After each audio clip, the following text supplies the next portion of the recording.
The reading today is from John 21, 1 to 17. After these things, Jesus showed himself again to the disciple by the Sea of Tiberias, and he showed himself in this way.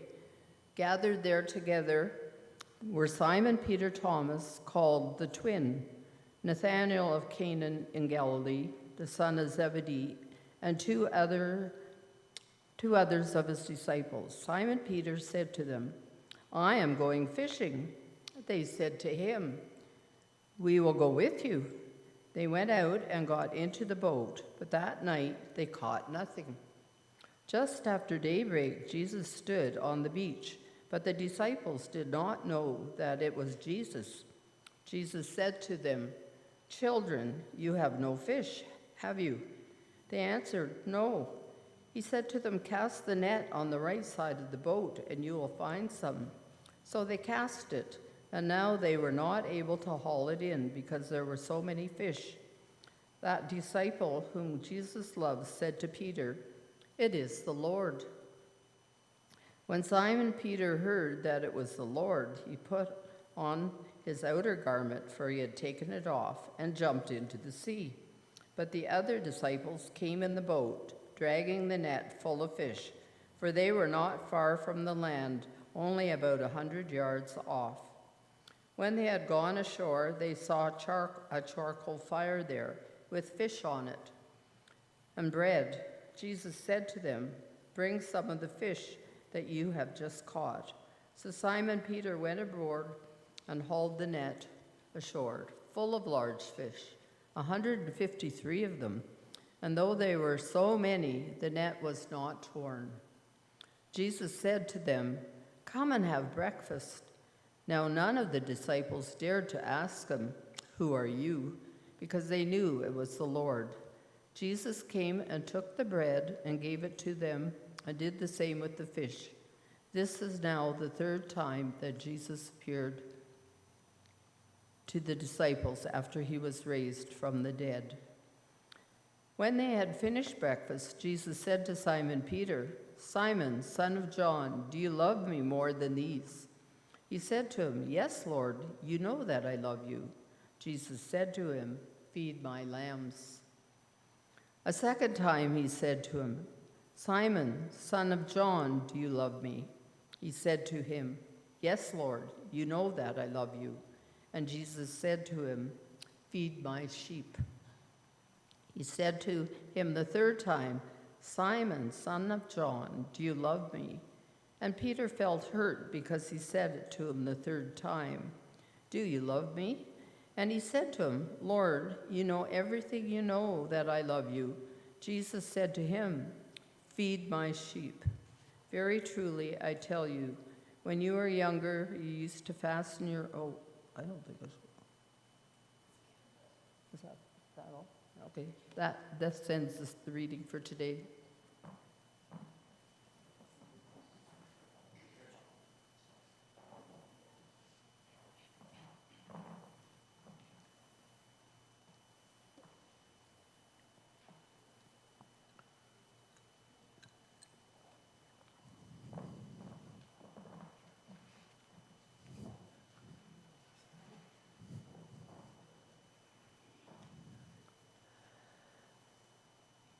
What do you do when the world doesn't make sense anymore? Well, there's a number of things we could do. We could sit in the corner and suck our thumb, which seems tempting some days. We could babble on like idiots, which, again, seems tempting.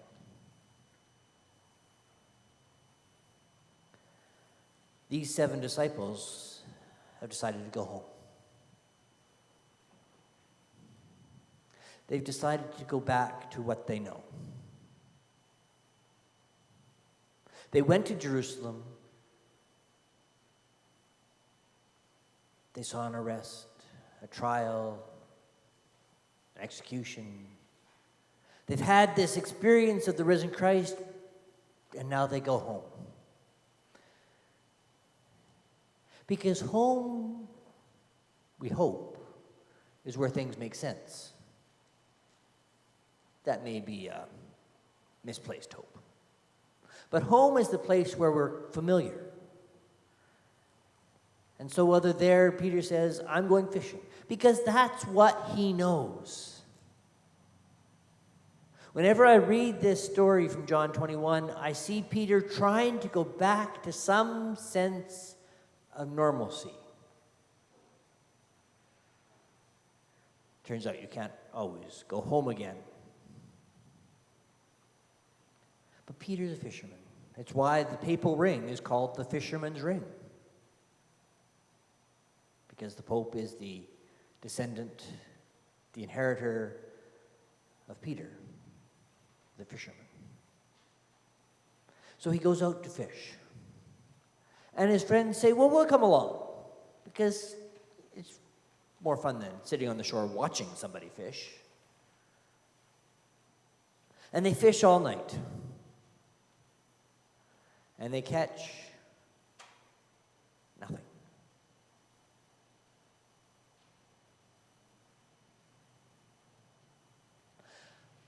As dawn breaks, as the light creeps over the horizon, they see somebody on the shore. And in my mind's eye, it's that just dawn when you can't quite make out who's a distance away. Just a shape. The light hasn't quite coalesced to give that clarity. Friends, have you caught anything? No. Throw your net on the other side. They do, and they find that the net is full.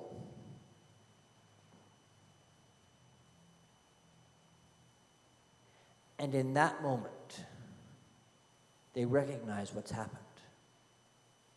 It's not some random stranger who's giving them fishing advice, which, of course, every fisher person loves to hear after a night of catching nothing. Oh, just do it this way. It's not some random stranger, it's the Lord.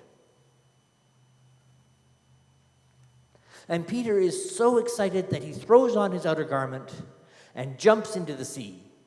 His friends are a bit more logical. They say, we're only 100 yards off, let's just row to shore.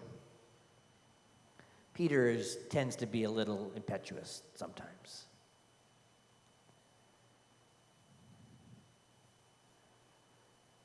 It is the fourth time in John's Gospel that Jesus appears. I know the reading that Judy just read said third time, but there was one before that. In John's Gospel, Jesus appears on Easter morning to Mary in the garden, and she doesn't know it's him until he says her name. Then he appears later that night in an upper room, and Thomas isn't there. And Thomas says, I don't believe you. So he appears a week later, and Thomas is there. And Thomas says, I believe. And then the gospel seems to end.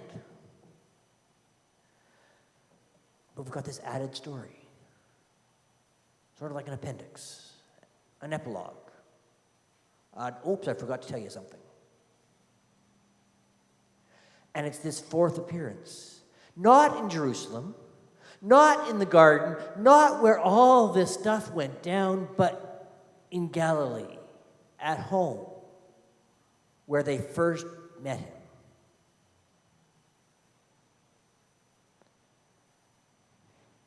It's my belief that each of the appearance stories in the Gospels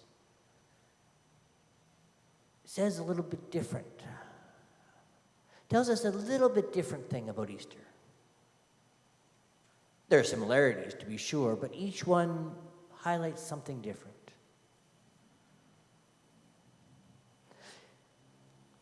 I think the disciples could be forgiven if they misunderstood Easter and thought it was just in Jerusalem, that it was something special about here. Because they misunderstand Jesus all the time.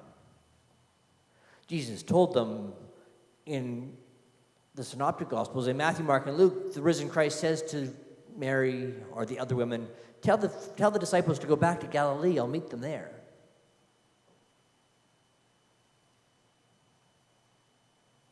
But sometimes we think if something special has happened here, the specialness is here. This story reminds us that the specialness isn't here. The specialness is resurrection. The specialness is Christ. The specialness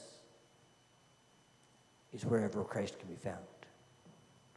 So they go back to Galilee and they meet the risen Christ. We always need that reminder. In a world where it's easy to lose track of the specialness that surrounds us all the time.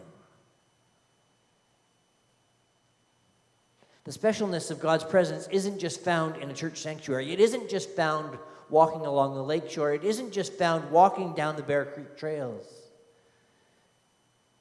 It's everywhere, if we have eyes to see and ears to hear. Because again, in that first dawning light, they didn't know it was Jesus until they caught all the fish. And that's the second thing. I think this particular story reminds us about following the way of Christ. They had caught nothing. The net was empty because water doesn't stay in the net. That would be very disappointing, especially if you'd made your career as a fisherman. Especially if you hope to sell the fish and have something to eat the next day. They had caught nothing.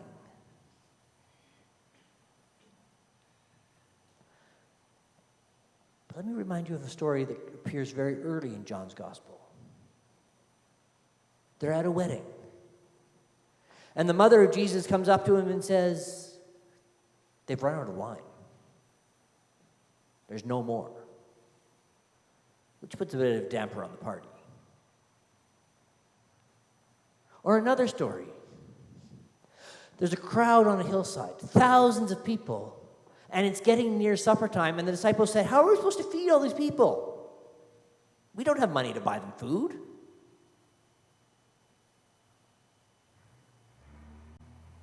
What happens in those stories? Does Jesus say, oh, well, I guess we got to leave. Let's go find something.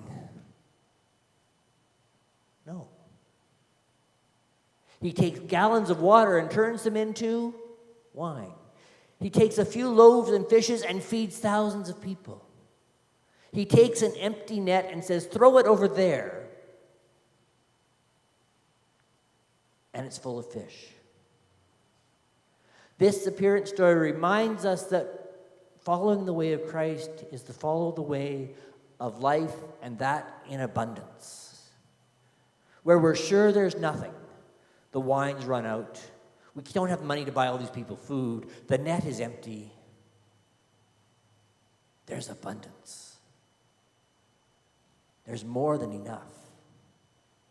153 fish, which seems an oddly specific number. There's theories. Some people say there were 153 known species of fish in that time. The point is, it's full. The third thing I think we get from this story, this resurrection account, this appearance, this visitation, is captured after breakfast. Jesus and Peter, Peter seems to be the focus of the story, from his I'm going fishing to his jumping in the lake to after breakfast. Peter, do you love me? Feed my sheep. Tend my lambs. Take care of the people. This appearance story, perhaps more than any other appearance story, reminds them of their first calling. Because after all, it takes place where they first met Jesus, along the shore of the lake. The story of the miraculous catch of fish is told by Luke, not at Easter, but at the beginning. It's almost the exact same story. We don't have a number of fish, but we just have a net that's so full they can't believe it's not tearing. And Luke tells the story as that story of call, of drawing them to Jesus in the first place. Come with me and I will make you fishers of men. When we meet the resurrection Christ, when we meet the risen Lord, when God is revealed in our midst, we are reminded that God invites us to follow, that God invites us to join in God's mission. 3 times he asks. And most scholars think that the 3 times of Peter being asked, "Do you love me?" is to counteract the 3 times of Peter saying, "I don't know him," before crucifixion. Although it's noted that Jesus never utters words of condemnation, never even utters words of forgiveness in this story. It's just, "Do you love me?" Jesus doesn't refer to the denial at all.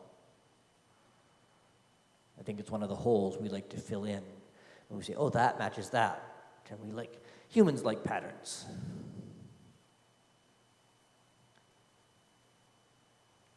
If you love me, Jesus is saying, if you love me, take care of these people. If you love me, take care of these people, which is what he said all along. When we meet the resurrection, when the risen Christ breaks into our world, whether it's surprising us along the road to home, or surprising us along the lake shore, or breaking into the room we thought was locked, we are reminded that we are called to follow. We are reminded that if we love Jesus, if we love God, we are called to take care of each other. But we are also reminded that the reason we can, the reason we have the energy, most days. Some days we just don't have the energy, let's be honest. But the reason we can live out that calling is because in whatever way we've met the risen Christ. Because God has broken into our world again, filled us with hope, made us jump off the boat and swim fully clothed to the shore, even if it would make more sense to get out a paddle and row. Encountering Jesus changes who we are. Encountering resurrection transforms our view of the world. Peter wanted to go home. He wanted to go back to what was familiar. Sometimes you can't go home again, because sometimes God has another plan.